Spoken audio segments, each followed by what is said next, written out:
The anime begins with a curious young girl asking her father why the map of Edthea, the continent where they live, is surrounded by areas completely blacked out.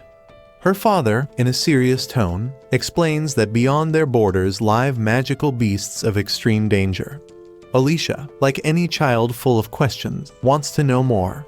He continues, telling her there are 4 kings of these magical beasts, each protecting one of the cardinal directions, and that all human efforts to explore beyond have been annihilated by these beings. Their goal is simple: to keep humanity within its own limits. But, he says, the world doesn't end with Edthea. There is so much more out there than one can imagine. Alicia asks if this means they have to spend their entire lives trapped on this single piece of land. Her father replies that perhaps they do, unless an ancient prophecy comes to pass. It speaks of a hero among heroes, someone who will receive a legendary weapon from the King of Hayden, defeat the 4 kings of the magical beasts, and open the way for humanity to see the full extent of the world. Alicia is amazed by the idea and asks if these kings are really that powerful. Her father confirms it. According to legend, each one has enough strength to destroy the entire world. That's why, to face them, courage isn't enough. One needs the special weapons forged by the King of Hayden. These weapons are unique and immensely boost the power of whoever wields them. Thrilled by the story, the little girl decides right then and there that she would become a hero. Her dream was to get one of those incredible swords and forge new paths for humanity. And so, time passes. Years later, Alicia is a determined adult and feels the time has come to fulfill the promise she made to herself. Meanwhile, a man named Katz remarks on how impressive it is to see so many treasures gathered in one place. He's referring, of course, to the heroes present, all carrying the king's sacred weapons. He warns everyone, they are entering the territory of magical beasts, and the danger is real. Each hero there represents a different nation, meaning they will have to act as one.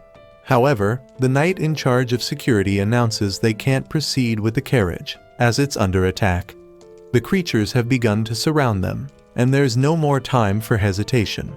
Stefan firmly orders them to advance to the highlands, and that no one is to fall along the way.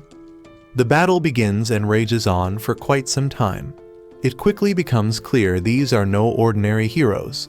Each one is strong enough to defeat any monster that appears. At one point, a 3-headed snake emerges before them, but with teamwork, they take it down without much trouble. After pushing further, they arrive at a place known as the lair of the magical beast king. What was once only a legend is now standing right before them. This was their destination.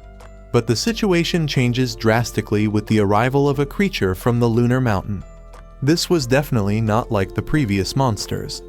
There he was, Clevatess of the Moonlight, one of the 4 kings of the magical beasts. He is the sovereign of southern Edthea, and his presence commands respect.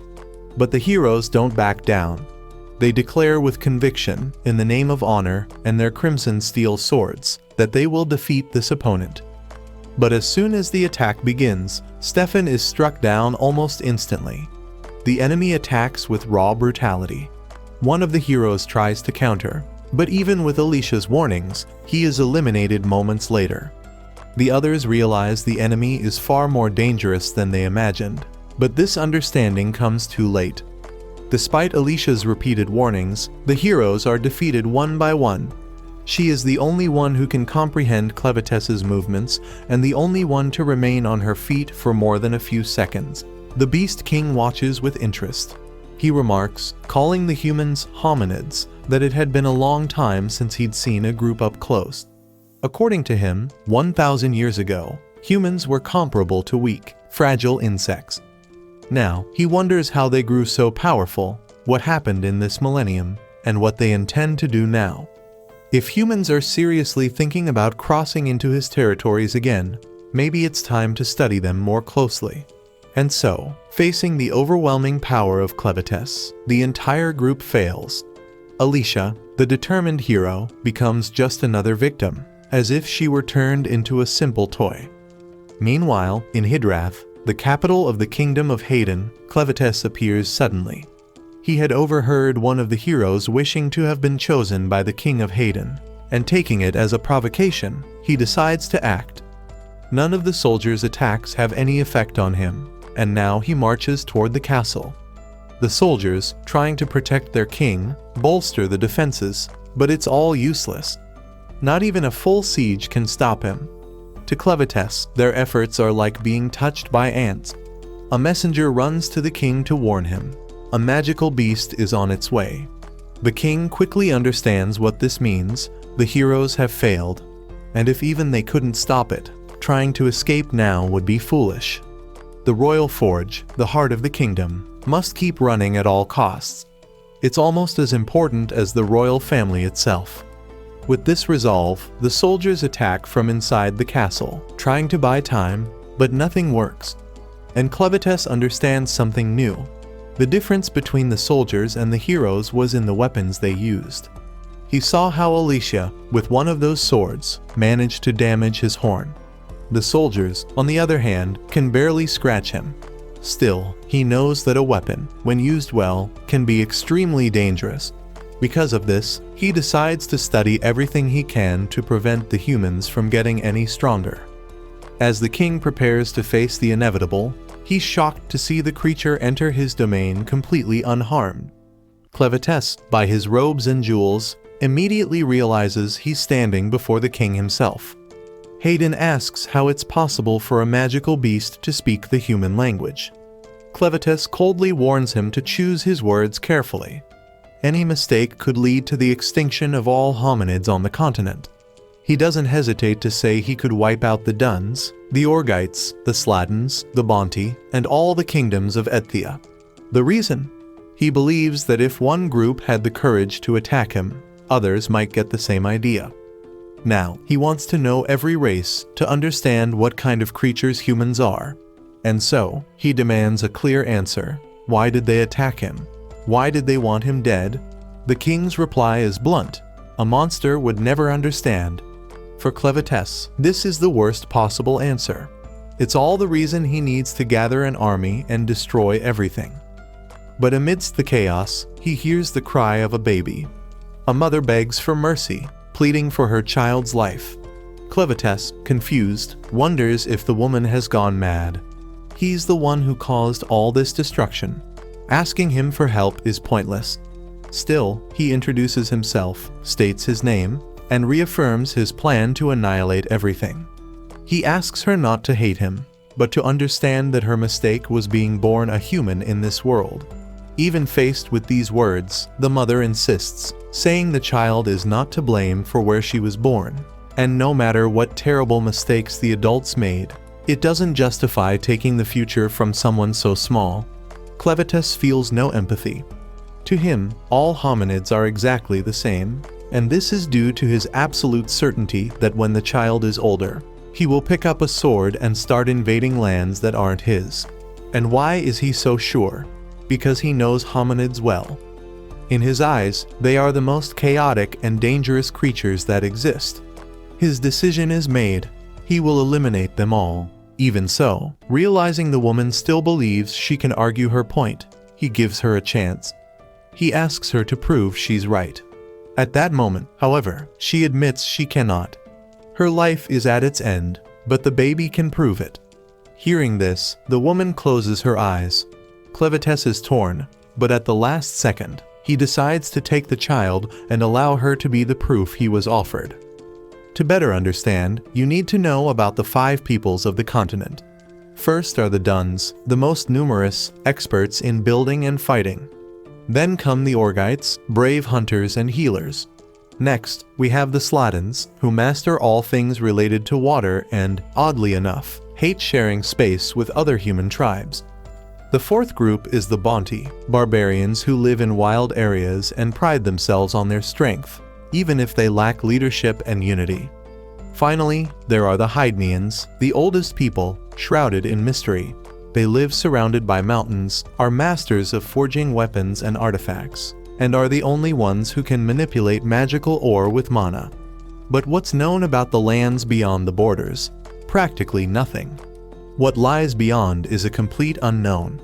The hominids only know of the extremely powerful and dangerous magical beasts, and that the 4 kings of these creatures have always stopped any human advancement beyond the frontiers. On the lunar mountain, Clevatess tries to restore the baby's life force. He explains it's just a temporary measure. Temporary for what, exactly? To stop the crying, of course. But it isn't long before the baby starts crying again, and Clevatess finds himself completely lost. There is no sound more disturbing to him than that. On top of that, he doesn't understand why hominids have such delicate skin, and is starting to convince himself he'll soon be covered in the child's waste. Tired, he considers leaving her in a place where insects feed on such leftovers. And, as strange as it sounds, it works. At least for a little while. Soon after, the little one starts crying again. Clevatess was sure that hominids grew just by sleeping a few times, but he realizes he was mistaken. He remembers the words of the one who entrusted the child to him and wonders why he accepted the request. But as a king of magical beasts, backing down would be undignified. He decides to observe the child's growth and, through that, determine the fate of all hominids. Elsewhere, we see the defeated heroes, and among them is Alicia. Memories flash through her mind, the moment she lost her father in an attack and the oath she swore to destroy the king of the magical beasts. Suddenly, she awakens, not understanding where she is, until she hears Clevatess's voice. Her immediate reaction is to prepare to defend herself, but there are no weapons within reach. He informs her that he threw the bodies and weapons into the bottom of the valley and, as unlikely as it sounds, he believes she's the only one who can help him. So, he decides to revive her. She can only move thanks to the demonic blood he injected into her. In other words, Alicia has become a sort of walking corpse. She is confused, unable to understand anything that's happening. The situation worsens when she realizes the magical creature can speak the human language, and she becomes even more disoriented when she sees her body seems to have been completely reconstructed. Clevatess gets straight to the point. He's discovered that only Alicia can help him, and the task he has for her is simple. Feed the baby. Yes, that's it. But even after some time, nothing happens. Clevatess wants to know why. Alicia explains that only the mother can directly feed a child. She feels deeply humiliated for being resurrected for something so meaningless and begs him to bring her back to life, but this time permanently. He replies that it's not possible. As long as the demonic blood flows through her body, she cannot die. The baby starts crying again. Clevatess restores her life force, but can't solve the main problem: hunger. Alicia then demands an explanation. What is a magical beast doing with a human baby? She can't feed it, but to stop the crying, she'll have to raise it, at least for now. Alicia admits she's never been a mother, but Clevatess believes basic knowledge is enough.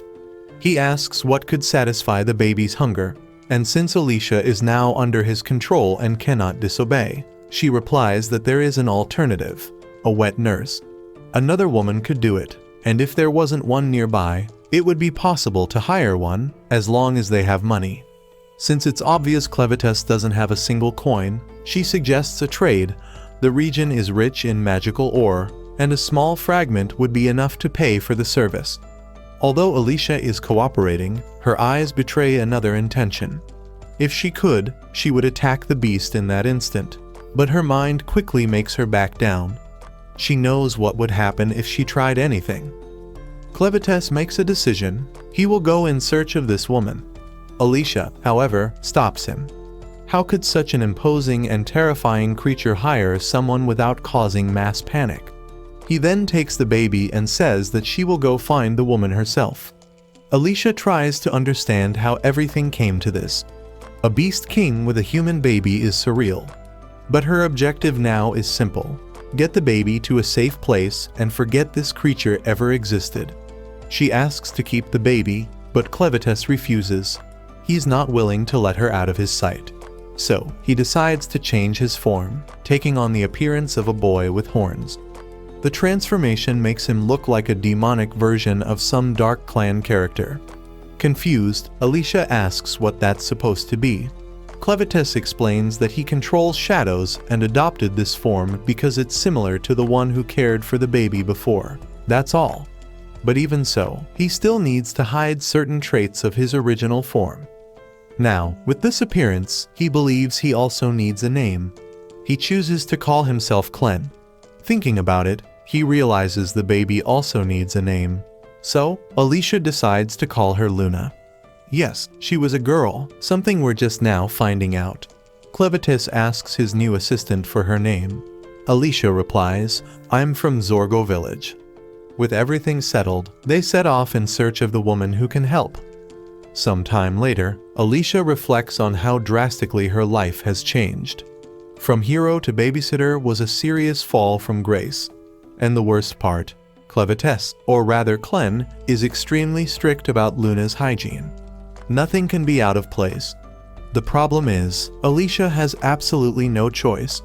Literally, she is incapable of defying him. After a while, with everything ready, Clen assesses the result and thinks that even insects would have done a more decent job. But at the end of the day, it's what they have. The camp where Alicia used to stay with the other heroes seems utterly useless in his eyes. He tells the blonde to find other clothes and take off the rest of her armor, as it won't be needed to raise Luna. Furthermore, Clevatess requests that she take a bath and clean the cloth she had wrapped Luna in before. Alicia is devastated, feeling even worse thinking about how she got to this point. However, she notices something that makes her hold her breath. The crest on it belongs to the royal family of Hayden.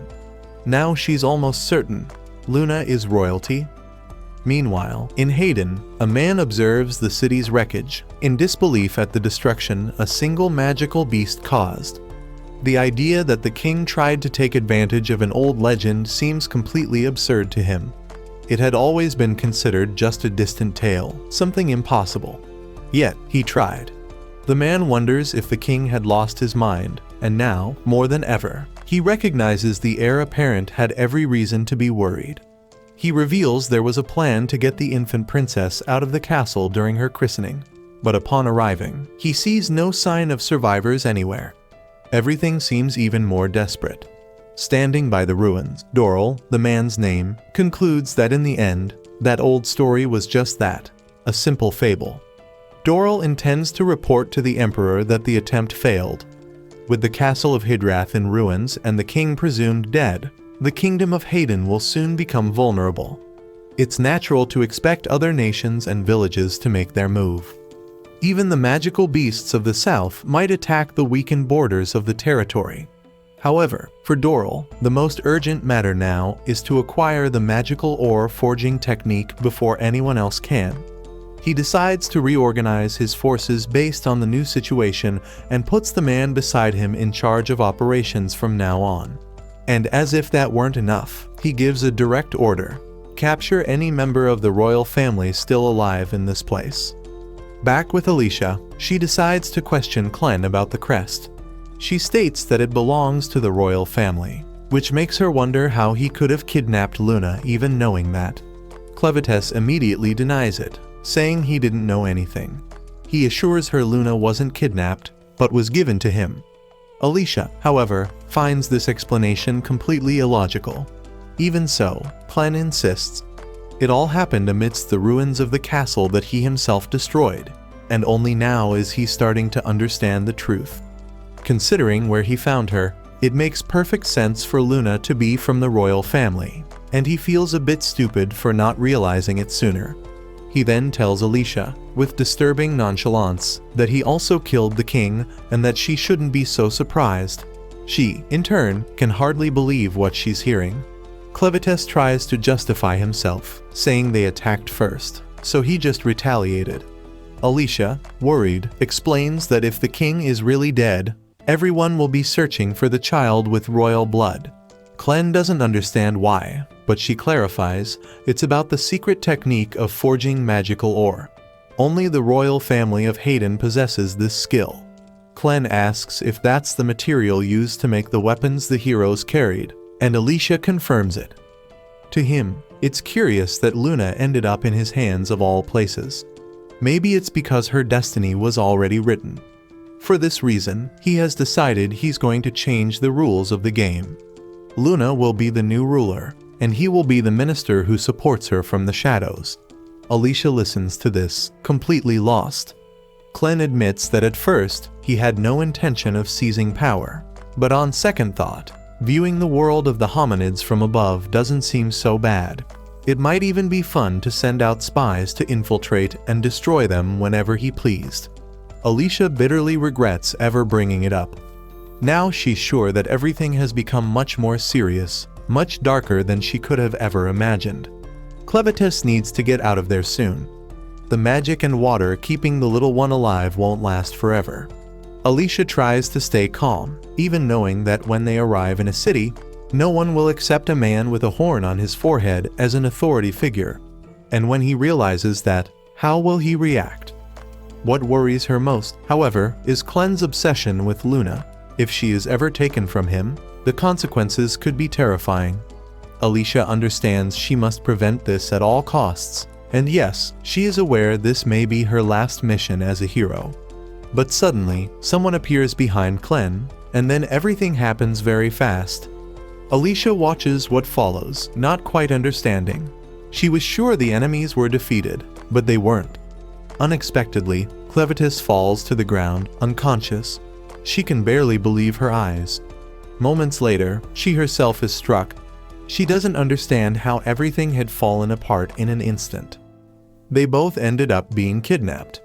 Clevatess had been awake for a while Alicia was terrified and couldn't understand why the boy seemed so calm in a situation like this. He just told her to calm down, because the little girl was fine. She was crying just a few minutes ago, so there was no reason to worry about that. Alicia approached Clevatess, wanting to understand what was happening. She couldn't accept that he had been defeated with a single blow. She thought his strength had vanished as soon as he returned to his human form, but that wasn't it. Clevatess admitted he was surprised by how weak this body was.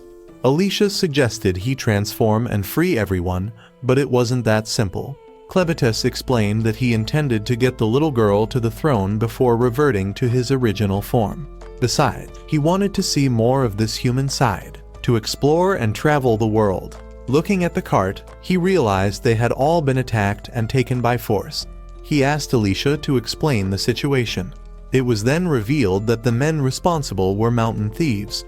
Since they were being taken alive, it meant they were going to be sold by a slave trader. Clevatess wanted to know the strength level of these humans, but to Alicia, they were just people with insignificant powers. The problem was, they didn't hesitate to use dirty tricks.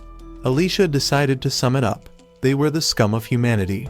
She just didn't want Clevatess to form his opinion based on people like them. They soon arrived at the place where the slaves were kept. One of the men refused to be sold and started screaming. He tried to run but was killed in cold blood. Everyone was in shock. It was then that the group introduced themselves as the Crows.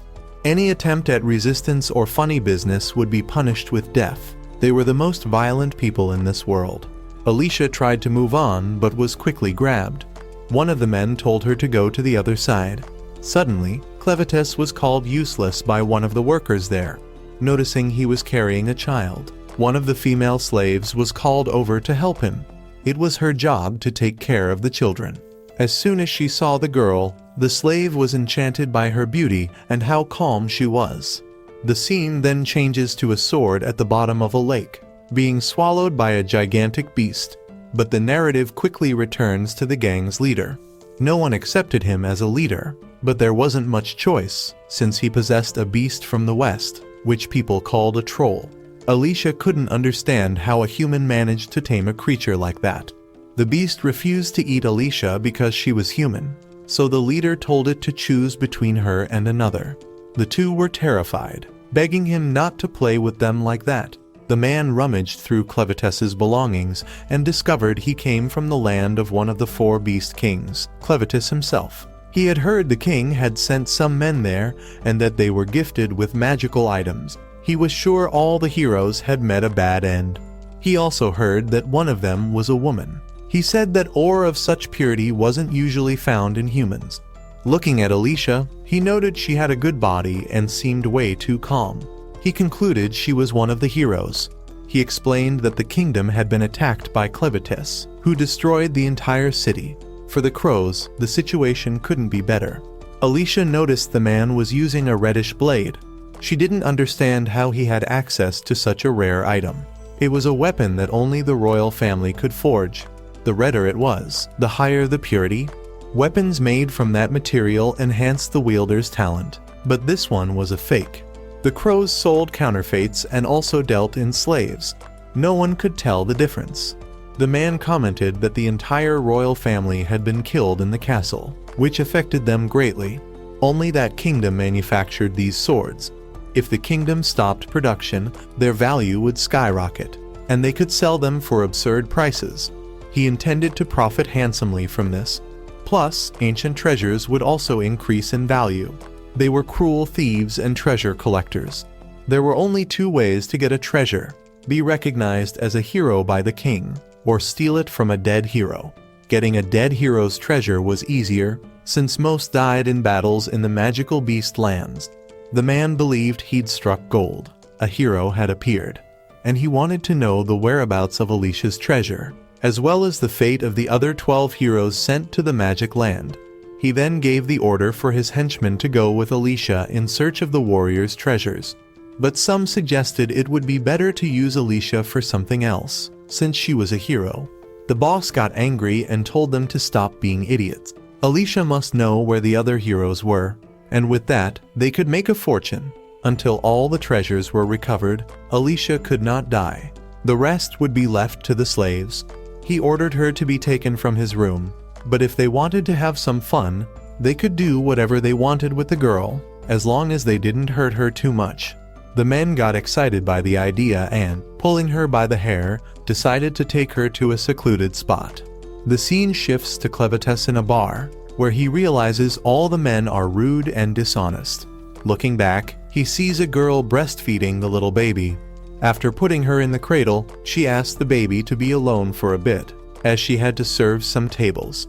As she was grabbing drinks, she got kicked to make her walk faster, until Clevatess himself was forced to serve people. Everyone praised him for being well-fed and helpful, but the woman watching him felt a chill just looking at him. She thought he must have orc blood. The scene changes again. The girl, Nilo, was carrying drinks but ended up being knocked over and dragged by her hair. She was taken away to be taught a lesson. In the bar, people commented that the men there had peculiar tastes in girls. Outside, she was being slapped. They soon stopped hitting Nilo and decided to go back to the bar, but they started feeling dizzy and suspected they had drunk too much. Suddenly, they were killed by Clevatess. After defeating the thugs, he commented that she had 2 incredible melons and wanted to know more about the thieves' gang. The girl explained that she grew up in that place. She had a mother but only remembered her from behind. She barely recalled her face. She was sure her mother was a slave, used as they pleased. She didn't know what had happened to her, as she disappeared when Nilo was 12. Since then, all the violence had been directed at her. She was hit in the face so much that she lost almost all her teeth. Now, she could only hear out of one ear.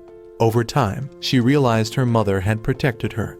She started living like an animal, but the situation became a little more bearable when Miss Karen arrived. Karen taught her many things, and eventually, Nilo found a way to be useful to the people on the island. She produced a lot of milk and could breastfeed the babies. Clevatess commented that he heard only those who have given birth could lactate. He wanted to know where her child was. With a sad look, Nilo told him that he died during childbirth. He moved when he was still in her womb, but when he was born, he was already lifeless. Nilo could feel how her child's body grew colder. After that, it felt like the world had turned to darkness and she was being pulled into a shadowy place. At that moment, she thought maybe it would be better to just die. At least then, she could be with her baby. But when she woke up, there was something warm on top of her. It was a baby. It must have been about 6 months old. When she realized how much the child was struggling and fighting for its life, Nilo made a decision. She would breastfeed all the children who came to the village. The next day, more children appeared. Nilo had other children, who were also stillborn. Even so, she knew she had to stay alive. After all, there were more children who needed milk.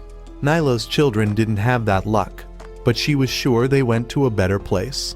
Clevatess was touched that Nilo told him all that. He wanted her to come with him on this journey. Nilo would be responsible for breastfeeding the child. She didn't exactly understand why he was doing all this, but she knew Clevatess didn't trust humanity one bit. For him, there was no reason for them to mistreat Nilo. Now, Luna was starting to like Nilo's presence. He wanted an answer from her. Either she would go with them wherever they went, or she would spend the rest of her life being treated like a punching bag. The decision was entirely Nilo's. She knew it was a good offer, but she also felt she needed to stay and care for the children who would still arrive. The scene switches to Alicia, who is crossing a bridge with the thugs. They warn her not to try any funny business. The bridge is very high, and if she tries to jump, she'll end up being killed by the rocks at the bottom of the sea. The girl had heard of this place before.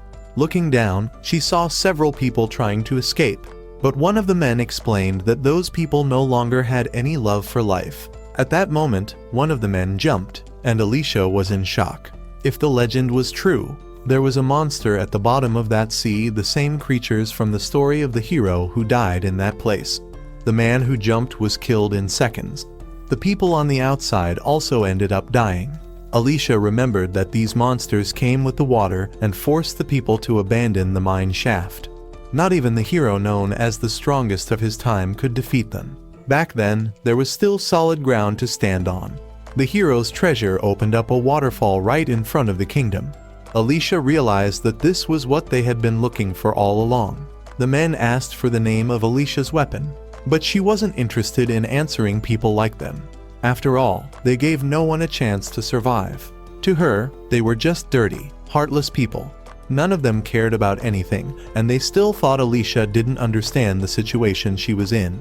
Her arm was trapped, she had weights on her feet, and now she had to cross a bridge while, on the other side, there were hungry people. Suddenly, a man named Vito jumped onto the bridge and started shaking it. He was a complete psychopath. Because he was blind, he had no fear of heights, but he could perceive a lot just by smell and sound. He knew every move Alicia's body made, and the sound of a heart beating fast made him even more unstable. Even so, Alicia twisted her own arm and threw both of them against the rocks. Now, she wanted to believe in Clevatess. She couldn't die. The scene continued with the men left wondering what on earth had just happened. They questioned how the girl could have thrown herself from such a height.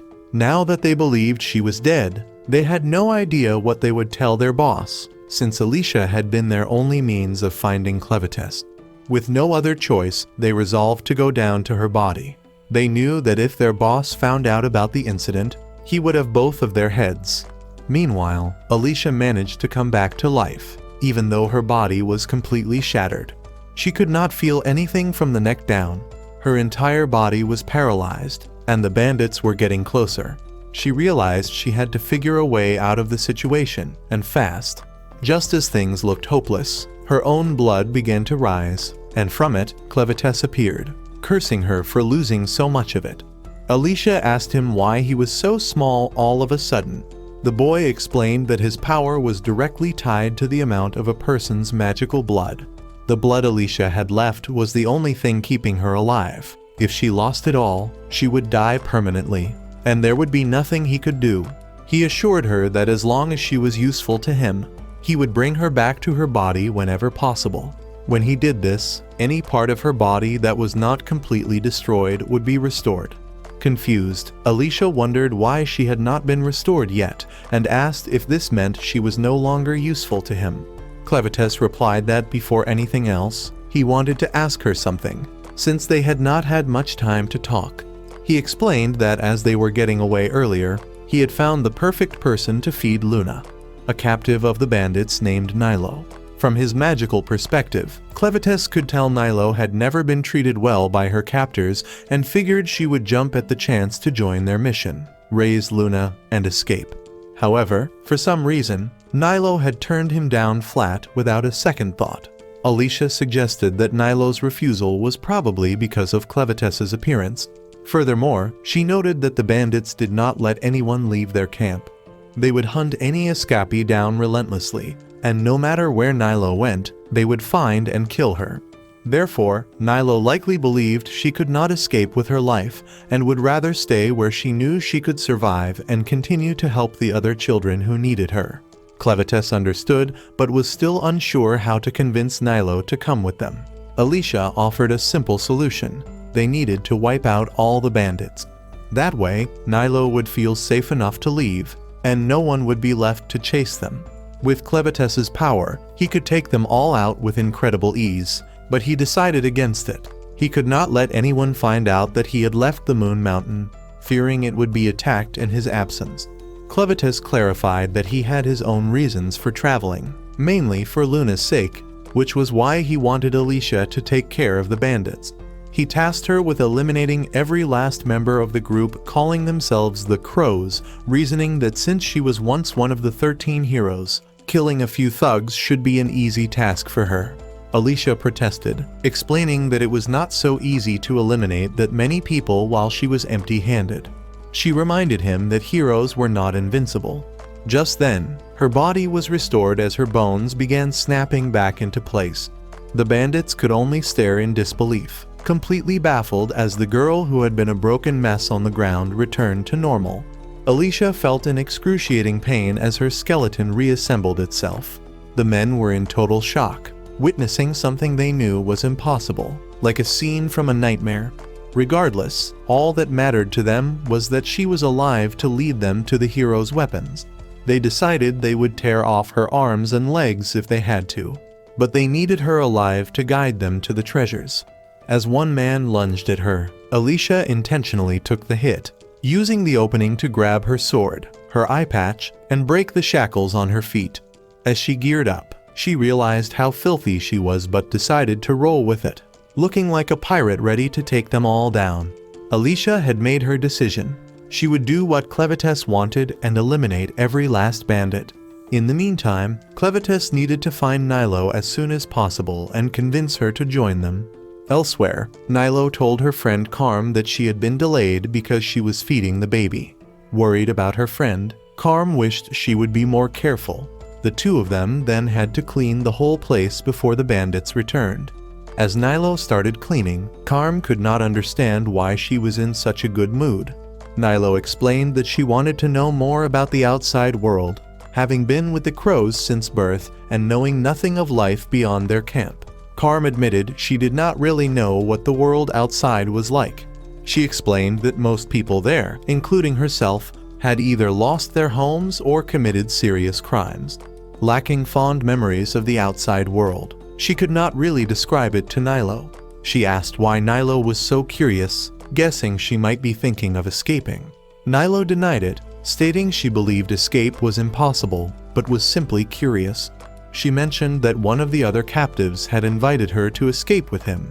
But just as she said this, one of the Crow's female leaders overheard everything. The woman slapped Nilo across the face and began screaming at her, insisting there was no escape from that place.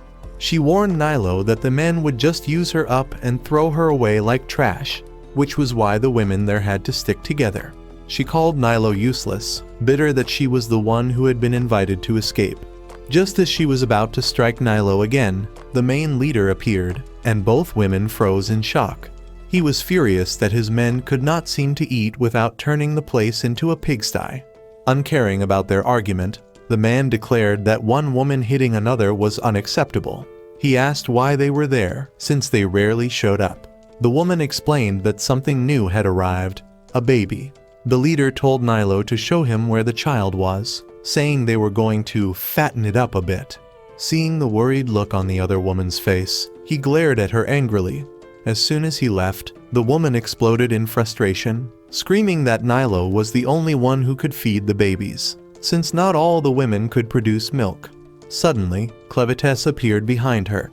He informed her that no one else would be able to feed Luna now because Nilo had just been taken away for daring to wish for something she could not have, freedom. Looking into the woman's eyes, he saw only emptiness and felt a chill from her gaze. Clevatess demanded that she tell him everything. The leader took Nilo to a secluded area, revealing a place she had never seen despite living there her whole life. He explained that it used to be a mine rich with rare minerals, which he called magic. The fuel in his lamp was one of these minerals, which could also be used for other things. Before joining the Crows, the man had spent years researching it. Glancing down, Nilo was horrified to see a human skull on the ground. The man told her to calm down, claiming it was probably just a rat, as the place was infested with them. Suddenly, the lamp went out, plunging them into darkness. Nilo called out for her boss, who replied that he would relight it in a second, blaming a faulty lamp. When the light returned, a massive creature stood before them. The leader explained that he used the magic minerals to control it. He declared that the Crows never forgive traitors, and Nilo's small wish for the outside world was considered treason. For that, she would be executed and serve as dinner for his pet, Betty. As Nilo tried to escape the mine, she thought to herself that if she had just taken Clevatess's hand, none of this would be happening. Just as she was about to be devoured, Clevatess appeared before her. Her last thought was one of sadness, knowing she could no longer feed Luna, and then she was swallowed whole. Clevatess told Luna not to cry, remarking that to eat and be eaten is simply the law of nature. The leader demanded to know who Clevatess was, but the boy was more interested in the aberration before him. He recognized it as a West troll and could not understand how such a magical beast could be controlled by a mere human, considering it a violation of the natural order. The leader, in turn, wondered how Clevatess could remain so calm, thinking it a waste to feed the baby to Betty. He nonetheless let the creature have its meal. However, the troll suddenly went out of control, and its master had no idea why. A moment later, the beast vomited Nilo back up. Clevatess realized that the fear radiating from Luna had been so immense that it had forced the beast to spit Nilo out. She was still breathing, though just barely. Clevatess knew he needed someone to take care of her, and Luna was the one who could do it. With that, he whisked them both away. Confused, the leader declared that he wanted them all to eat together: Luna, Clevatess, and the troll. Looking around, he asked where the baby was and questioned if Clevatess was a magic user. The boy claimed to have no idea what magic was, but the leader thought he was playing dumb. He then boasted that it was his generation that had created the very concept of magic and told Clevatess to pay attention, as he was about to give a lesson on the basics. He pulled a powder from his shirt containing larvae that could control a host. It had taken him a long time to perfect, and so far, he could only control this one female troll. But he planned to one day control every creature in the world. He then ordered Betty to attack. Clevatess was struck and sent flying, wondering why Alicia had never told him anything about magic, as in his current form, he felt the full impact of every blow. Meanwhile, Alicia was still fighting the bandits, who were now calling her a monster. A flashback revealed her training with her father, who had taught her everything about swordsmanship. When she had asked how to get stronger, her father had told her she must never hesitate or shy away from striking the enemy. Once the stiffness in her body disappeared, she would become even stronger. The most important thing was to trust in the strength of her sword. Back in the present, Alicia was now defeating the bandits with ease. One of the men, knowing he could not beat her with technique, tried to overpower her. He landed a heavy blow on her sword, sending her flying. But it did nothing. Alicia got right back up, and the men wondered what her bones were made of. Realizing she needed a better weapon, Alicia started running, making a break for the legendary sword that lay in the river. Seeing her run for the stream, one of the men figured out her plan. He climbed up high while the other bandits continued to chase Alicia. They smashed part of the wooden walkway and tossed apples to a beast below, but they kept coming after her. Alicia cut another rope, initiating feeding time for the magical beast. Suddenly, the bandits were all dragged into the depths, where the beasts began to devour them. Wondering where she had gone, the remaining men spotted her hiding inside a bucket of apples. It turned out she had an advantage the old hero did not. She could not drown. With that, she dove in search of the legendary sword. But even in the depths of the water, another beast lay in wait for her. And that's the end of the third episode of Clevatess. Thank you so much for staying on this channel and watching our videos. Don't forget to like this video and subscribe to our channel so we can keep you updated with our latest content. See you in the next video.